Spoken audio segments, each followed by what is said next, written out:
Vous avez peut-être l'impression que Dieu vous a laissé tomber, que Dieu ne répond pas à vos prières, que les miracles, c'est pour les autres.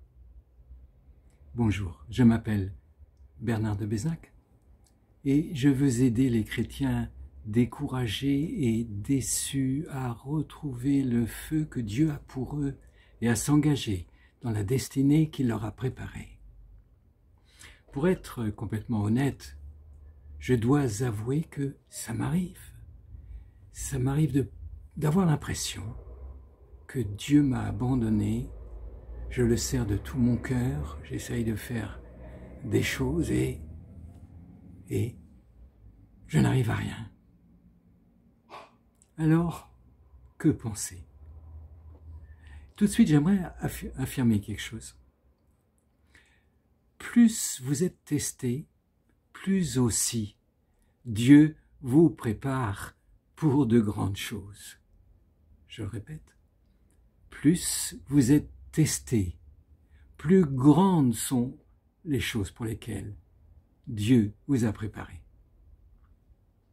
Est-ce qu'on peut prouver ça avec la Bible? Oh oui, il y a tellement d'exemples. Je prendrai seulement celui de Joseph. Donc Joseph, le chouchou de son papa, ce petit vantard, il faut bien le dire, voilà, est un jour vendu cruellement par ses frères jaloux à des marchands d'esclaves. Il est séparé de sa famille, sans l'espoir de jamais la retrouver. Et finalement, il est jeté en prison de façon totalement injuste pour être resté fidèle à Dieu et à son maître en refusant les avances de cette femme. Alors je me dis que en prison, pendant des années, il a dû se dire « Dieu m'a abandonné » ou bien j'ai l'impression qu'il m'a abandonné pour lui être resté fidèle. Voyez ma récompense.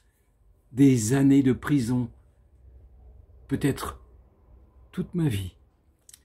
Mais avec le recul qu'on a sur l'histoire de Joseph, on sait que Dieu le préparait à de grandes choses, puisque du jour au lendemain, il est devenu le bras droit du Pharaon, le grand roi. Dieu avait de grandes choses pour lui. L'autre jour, je m'amusais à penser, je me dis, qu'est-ce qui se passerait? Qu'est-ce qui se passerait si Dieu répondait toujours, tout de suite, à toutes nos prières? Ce serait formidable, n'est-ce pas?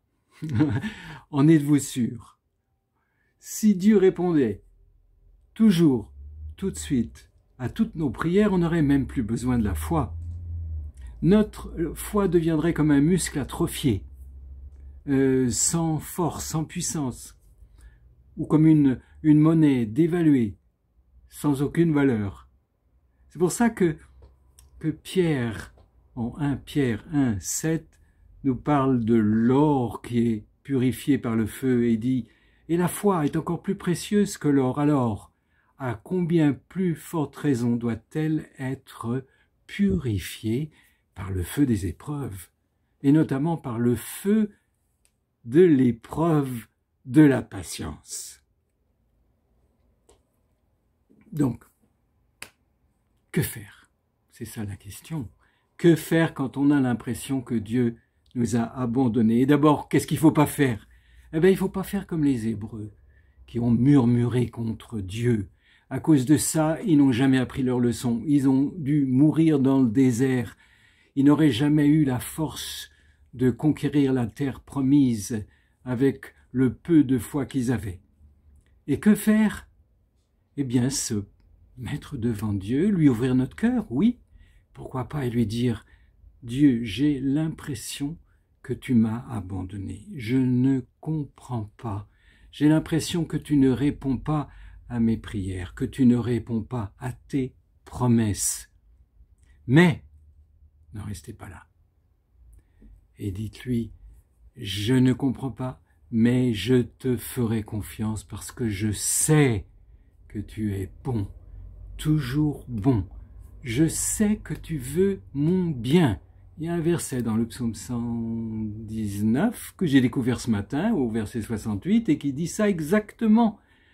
Je sais que tu es bon, je sais que tu veux toujours mon bien. Selon la promesse dans le psaume 37, et dit « Mets ta confiance dans l'Éternel, et lui, il agira ».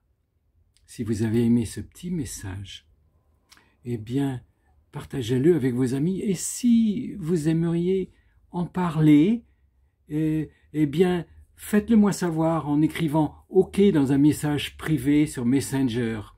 Et je serai heureux de vous recontacter. Et nous pourrons en parler ensemble. Que Dieu vous bénisse. Et moi, je vous dis à demain.